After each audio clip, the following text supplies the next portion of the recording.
Hello everyone, it's me Evan, and welcome back to the channel. So today we're looking at the Ladybug MK2. Now this side profile might look a bit threatening considering how many guns this thing has, but in the durability terms it's not great. It's definitely no moth, that's for sure. But theoretically it's not supposed to be. What it is theoretically supposed to be is a competent carrier. The emergency door access there.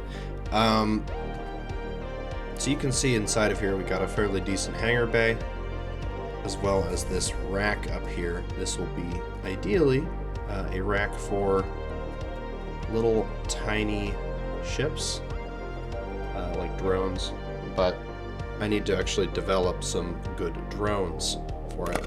You can see each one of these little connectors has a corresponding beacon, so if one was inclined, they could actually use the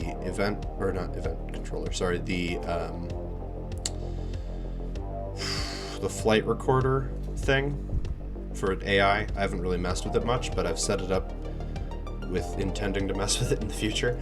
So you could use the AI flight recorder to record an entry and docking sequence based on one of these little beacons, which each one of these has. Obviously they're off right now, but you know that you can turn them on. I just haven't gone through and done that kind of stuff myself. I also need to design a decent, decent drone. But once I've got it, once I'm there, then I'll really have it, you know.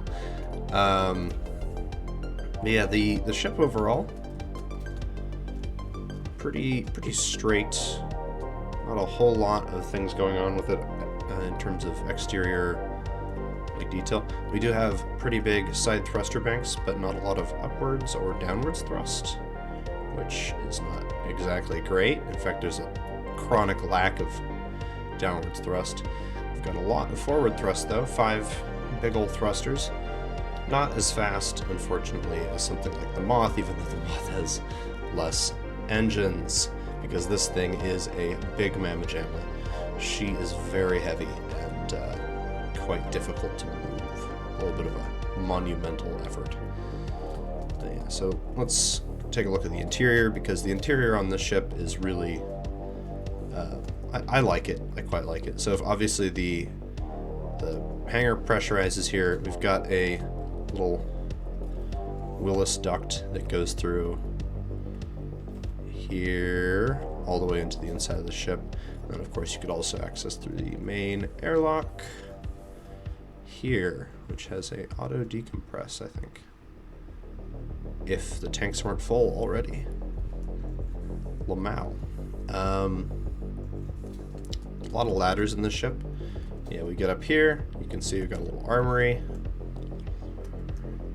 access to a small cargo, and this little, that will depressurize this area, but the jukebox for the alarm system, as well as the gravity gem. And you can see we've got these 2 thrusters flanking this spot right here. Basically the rest of the interior is upstairs from here, so if we go up, and same for the other side of this little walkway, there's another little passage that goes up, in fact, oh, this one. Technically you can navigate this whole ship without jetpack, which is really nice. It's all hallways and stuff. We've got assembler access here.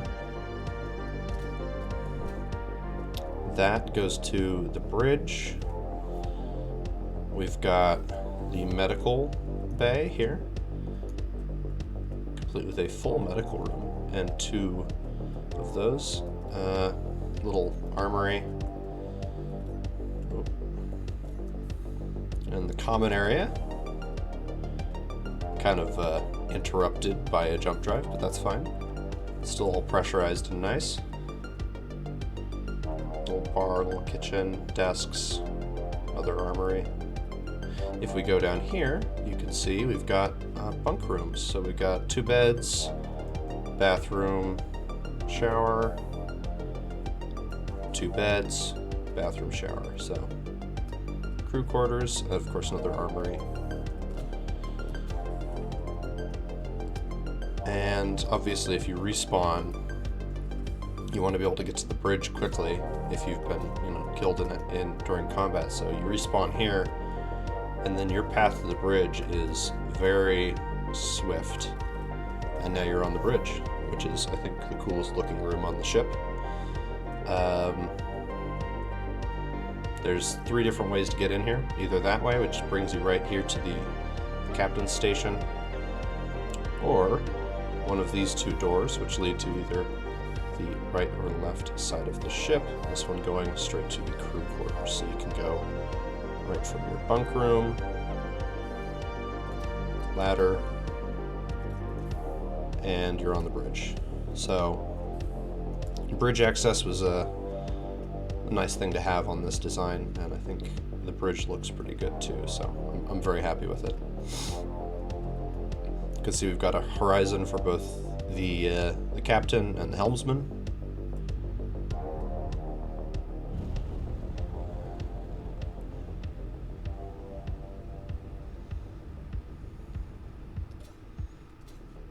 And then we've also got a station for the gunnery officer, who has control over... Oh, is it not? Oh, that's right, that's gone.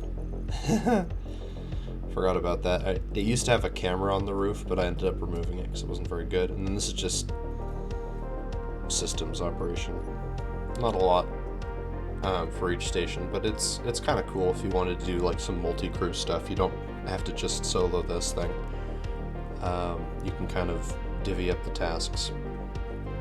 And especially if you're doing this with like friends, it's fun to do that. Yeah, so that's the interior. You already saw the exterior. The weapon complements, it's alright. This ship used to have, used to only have one of these hangar sections. And then the other one, like the whole forward section of the ship was like railguns and stuff, but I ended up just leaning into the carrier aspect of it and just expanding the hangar into the forward section. It also lengthened the overall ship, but yeah. Not very fast. Well armed for, you know, I guess for her size, but the turrets are obviously not super effective since they're not being protected like they should be on another warship. But overall, she's decent. But you know, carrying drones is her primary concern. So anyway, I'll have this ship in the description.